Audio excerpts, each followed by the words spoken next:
G'day, hobby friends. Today I'm giving you a quick shout out to the War Library up at Barara because yet again they've delivered a box within 1 or 2 days of me making my order. I order from them a lot of different individual sprues. They're a sprue on seller, and that way I can do lots of kit bashing.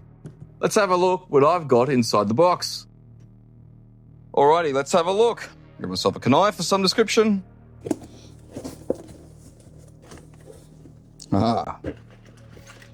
We have guards, Traitor's Toll guards, and the Pulp Fiction adventure, and then a bunch of individual sprues. Here we go, the War Library. Seriously guys, I'm not sponsored. This is just me because I use a lot of their stuff. Check them out. They have very reasonable prices and quick shipping. This is what I love about sprue on sellers. You can do lots of kit bashing without having to invest vast sums of money, get a good variety. Especially since sprue makers today, apart from Games Workshop, seem to do a same sprue and then repeat a lot in the box. So War Games Atlantic Zombies. You have a variety of heads, like World War II GI heads here. Let's have a look if you can see. World War II GI heads here. Some Napoleonic War style ones. Style helms, French World War I helmets. Brody helmets. Beanies, etc.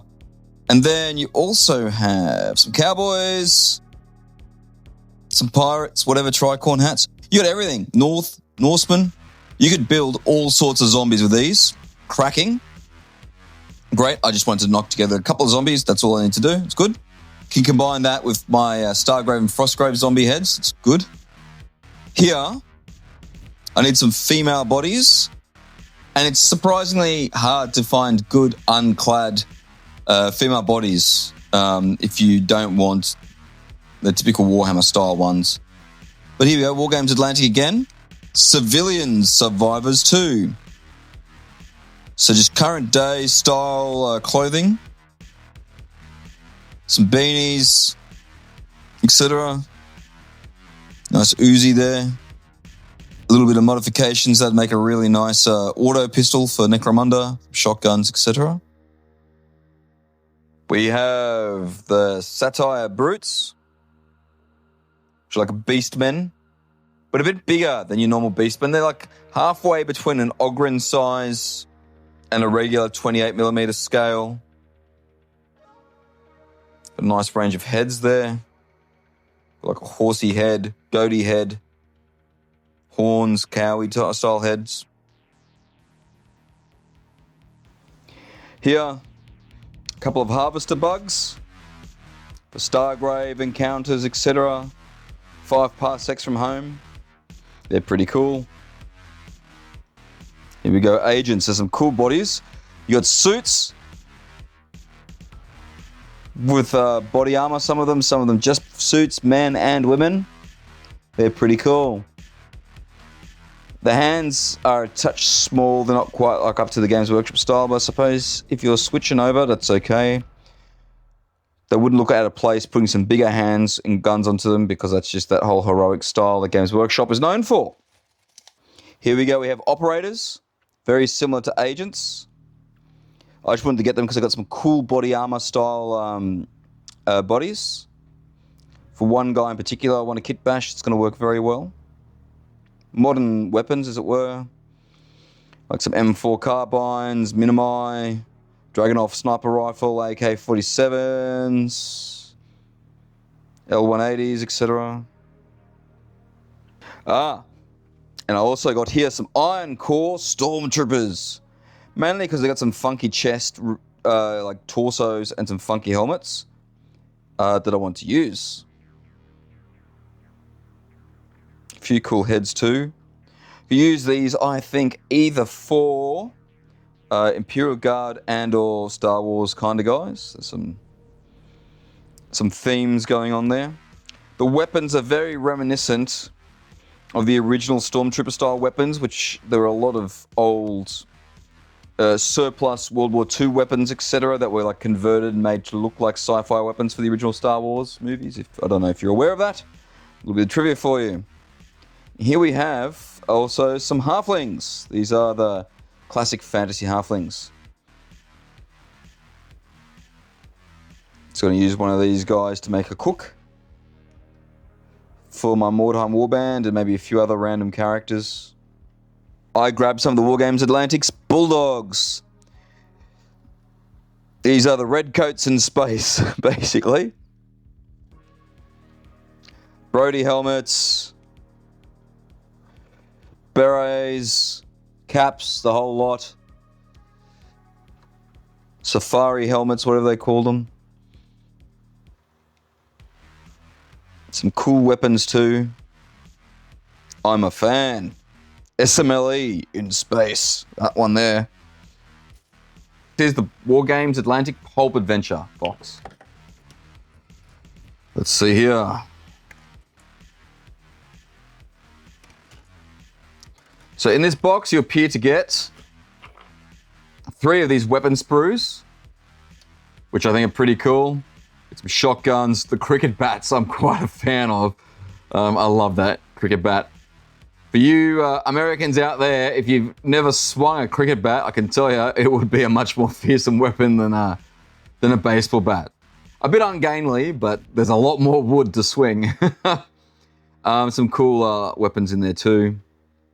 Just also the Uzis I'm a big fan of for this. I think I just changed the barrels out a bit to make them a bit more Necromunda-like. The shotguns, you could saw them down a bit. Some of them, I think. Cool arms, revolvers, etc. So you have 3 of those sprues, and then 1, 2, 3, 4 of the main sprues. So you get some baseball bats. Looks like iron bars. And then for heads, you got some cool heads with beanies.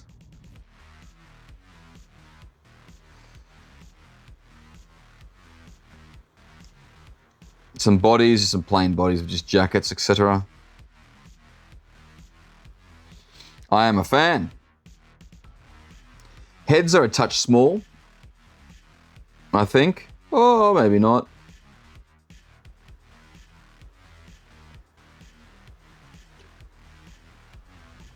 Nonetheless, there is a lot in there for kit bashing. And here, guards of Traitor's Toll style guards, as it seems. This is what I am most excited about out of my order. Bretonnian warband, here I come, I think. I do like the Games Workshop Bretonnians, but these just add a bit more flavour, I find. Got some larger bodies, some skinnier bodies. So what do we have here? We have 1, 2, 3, 4 sprues. Each sprue appears to have 1, 2, 3, 4, 5 bodies. So yeah, that's make 5, 6? 6. 1, 2, 3, 4, 5, 6 bodies. Each one appears to have 6 bodies. So each sprue appears to have 6 bodies and a good variety of weapons. Again, I'd say the heads are marginally smaller than Games Workshop, but probably reminiscent of a similar size. Here we go, you've got like a militiaman's head. Yeah, marginally smaller, I would say. Compare that with, oh, here we go. Gene Stealer Neophyte head. Something, they're similar. You wouldn't notice the difference, they'd be fine. What have we got here? Alien head from Stargrave, North Star. One of the North Star Stargrave kits. Good size, good match. Yeah, it's good. All right. What do we have? So we've got some nice bouffant hat with feathers. Some nice details there. The details aren't too soft either. I've noticed in all of these. It's nice. I would just say the weapons in general on the Wargames Atlantic stuff are less heroic scale, more probably realistic scale to the size body. So you may want to do some work in switching them out and making them a bit bigger. I probably will. I just like, you know, my weapons to have some heft on the little miniatures. I think it makes it read better. But yeah, no, this is good. These will match well, I think. with my other fantasy figures into a Bretonnian warband. I would say everything about the Wargames Atlantic, the common theme that I'm getting, is that they have enough detail to read well, but not so much that they're hard to paint like some Games Workshop stuff. I like the goose. The helmets are cool too. Some of these helmeted heads. They would go well for either, in Mordheim, you could use them for Empire and or Bretonnians, I think. Some of these would transfer quite well. Some nice bits of armor, etc. No, this is good. Well worth the kit. If you're into Mordheim, Guards of Traitor's Toll, I think, is a good kit to buy. Well, there you go, hobby friends. More things to add to my pile of potential. I think this will probably be the last bit for a little while now, unless something else catches my eye. Otherwise, please let me know down below where you go for your individual sprues or how you go about your own kit bashing, as it were, without having to buy whole boxes of everything. Till next time, hobby friends.